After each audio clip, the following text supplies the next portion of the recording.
ప్రస్తుతానికి ప్రమాదం తప్పింది. మళ్ళీ ఇంకోసారి జరగకుండా జాగ్రత్తగా చూసుకోండి. అలాగే డాక్టర్.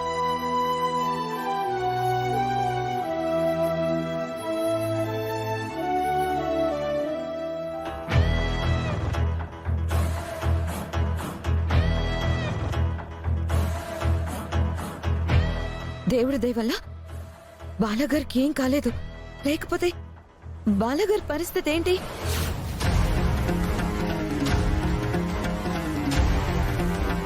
అత్తయ్య చూసారా, ఈ త్రిపుర మన బాల పక్కనుంటే ఎంత ప్రమాదమో.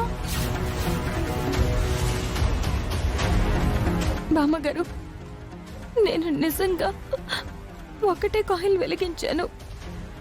మిగిలినవి ఎవరో కావాలని పెట్టారు.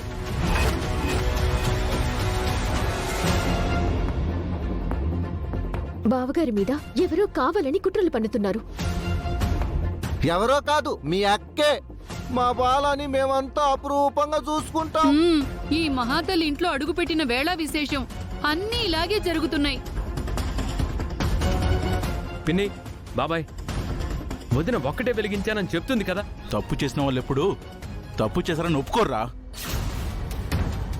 మామగారు, అత్తయ్య గారు, ఈ విషయంలో నా తప్పేమీ లేదు. నువ్వు మాట్లాడుకో. నీ వల్ల నా కన్నయ్య ఎంత ప్రమాదంలోకి వెళ్ళాడు చూడు. ఎప్పుడు నా సుందరి నా సుందరి అని నిన్ను ప్రాణంలా అభిమానిస్తాడే, వాడికి ఇలాంటి దుస్థితి కల్పించావు. నువ్వు అసలు మనిషివేనా? నిజం చెప్తున్నాను బామ్మగారు, నేనెప్పుడు బాలగారికి ప్రమాదం కలిగించే పనులు చేయను. నోర్మోయ్, తప్పు చేసి సమర్థించుకుంటున్నావా? ఏ ఉద్దేశంతో అన్ని కాయిల్స్ వెలిగించావు? యశోద, తనే తప్పు చేయలేదని చెప్తుంది కదా. మీకు తెలీదండి.